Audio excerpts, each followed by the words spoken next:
Ante Anás y Caifás. ¿Por qué sufrió Jesús? Jesús fue seguido desde el huerto de Getsemaní por la turba bullanguera. Avanzaba con dolor porque sus manos se hallaban fuertemente atadas y estaba estrechamente custodiado. Primero fue llevado a la casa de Anás, que antes había sido el sumo pontífice, pero cuyo lugar había sido ocupado por su yerno Caifás. El malvado Anás había solicitado que él fuera el primero en ver a Jesús de Nazaret atado como un cautivo. Tenía la esperanza de obtener de él alguna evidencia con la cual pudiera lograr su condenación. Pensando esto, preguntó al Salvador con respecto a sus discípulos y a sus enseñanzas.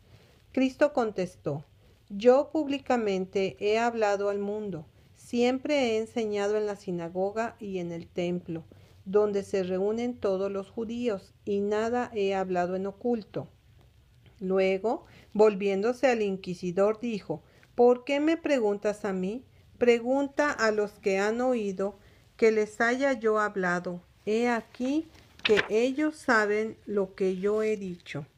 Los sacerdotes mismos habían puesto espías para vigilar a Cristo e informar de toda palabra que hablara.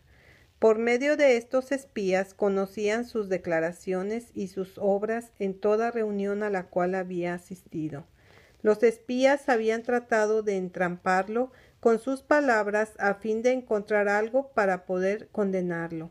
Así que el Salvador dijo: Pregunta a los que han oído. Consultad a vuestros espías. Ellos han oído lo que yo he dicho. Ellos pueden deciros cuáles han sido mis enseñanzas. Las palabras de Cristo habían sido tan escrutadoras y directas que los sacerdotes sintieron que el preso estaba leyendo su misma alma. Pero uno de los siervos de Anás, pensando que su amo no era tratado con el respeto debido, hirió a Jesús en el rostro, diciendo: ¿Así respondes al sumo sacerdote? A esto respondió Jesús suavemente: Si he hablado mal, testifica en qué está el mal, y si bien, ¿por qué me golpeas? Cristo podría haber ordenado a legiones de ángeles que vinieran del cielo en su ayuda, pero era parte de su misión soportar en su humanidad todos los vituperios y los insultos que los hombres pudieran inferirle. De la casa de Anás, el Salvador fue llevado al palacio de Caifás. Había de ser sometido a juicio ante el Sanedrín, y mientras sus miembros eran llamados para reunirse, Anás y Caifás de nuevo lo interrogaron, pero no lograron ninguna ventaja. Cuando los miembros del Sanedrín se hubieron reunido, Caifás ocupó su lugar en la presidencia. A cada lado estaban los jueces, ante ellos se hallaban de pie los soldados romanos custodiando al Salvador. Detrás de ellos estaba la turba acusadora. Caifás pidió a Jesús que hiciera uno de sus grandes milagros delante de ellos, pero el Salvador no dio señas de haber escuchado una palabra.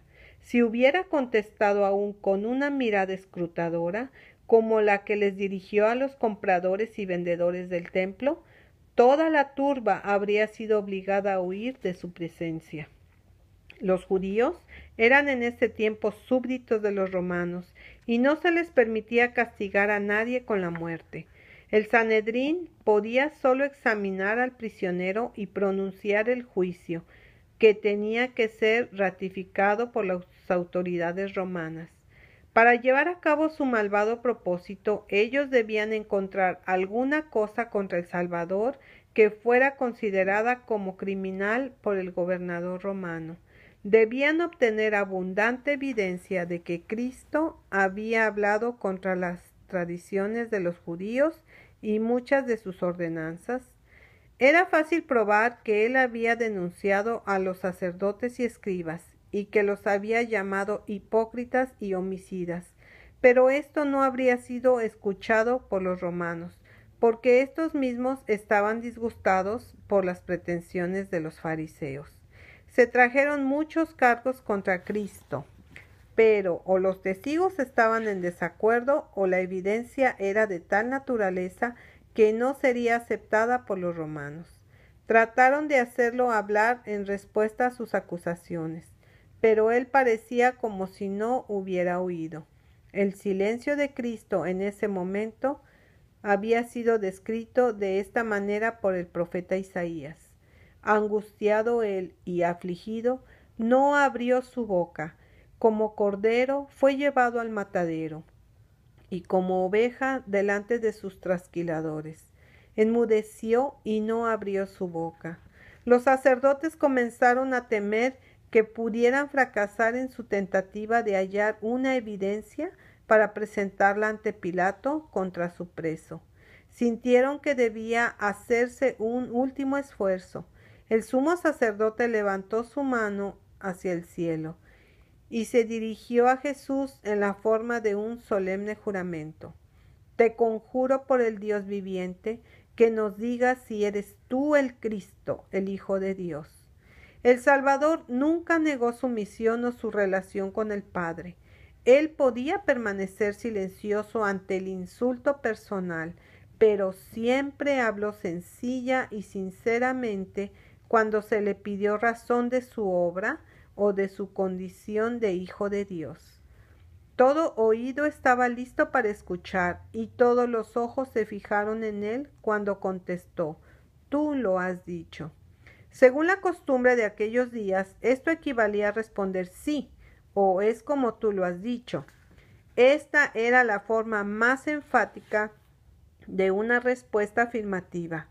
Una luz celestial pareció iluminar el pálido rostro del Salvador cuando agregó: y además os digo que desde ahora veréis al Hijo del Hombre sentado a la diestra del poder de Dios y viniendo en las nubes del cielo. El Salvador presentó en esta declaración el reverso de la escena que entonces estaba ocurriendo. Señaló el tiempo en que él ocupará la posición de supremo juez en el cielo y en la tierra. Se sentará entonces en el trono de su Padre y de sus decisiones no habrá apelación. Presentó ante sus oyentes una visión de aquel día en que en lugar de ser rodeado y maltratado por una turba sediciosa, vendrá en las nubes del cielo con grande poder y gloria. Entonces pronunciará la sentencia sobre sus enemigos, entre los cuales se hallará esa misma turba acusadora. Al pronunciar Jesús las palabras declarándose el Hijo de Dios y juez del mundo, el sumo sacerdote rasgó su manto, como para demostrar su horror. Elevó sus manos al cielo y dijo: «Ha blasfemado. ¿Qué más necesidad tenemos de testigos? He aquí, ahora mismo habéis oído su blasfemia. ¿Qué os parece?» Los jueces contestaron: «Es reo de muerte». Era contrario a la ley judía someter a juicio a un preso durante la noche. Aunque la condenación de Cristo había sido pronunciada, debía haber un juicio formal hecho durante el día. Jesús fue llevado a un lugar para los detenidos, y allí sufrió las burlas y el abuso de los soldados y la chusma. Al amanecer fue llevado de nuevo ante sus jueces y la sentencia final de la condenación fue pronunciada. Una furia satánica tomó entonces posesión de los dirigentes y del pueblo. El ruido de las voces era entonces como el de las bestias salvajes. Se agolpaban presionando contra Jesús mientras gritaban: «Es culpable, matadle». Y si no hubiera sido por los soldados, le habrían hecho pedazos. Pero la autoridad romana se interpuso y por la fuerza frenó la violencia del populacho. Los sacerdotes, los gobernantes y la turba se unieron para insultar al Salvador. Un vestido viejo fue arrojado sobre su cabeza y sus perseguidores lo herían en la cara diciendo: «Profetízanos, Cristo, ¿quién es el que te golpeó?». Cuando se quitó el manto, uno de los que se burlaban escupió el rostro del Salvador. Los ángeles de Dios registraron fielmente cada mirada, cada palabra y cada acto insultante contra su amado general. Un día, aquellos hombres bajos que hicieron y escupieron en el rostro pálido y sereno de Cristo, lo mirarán en su gloria, brillando en forma más resplandeciente que el sol.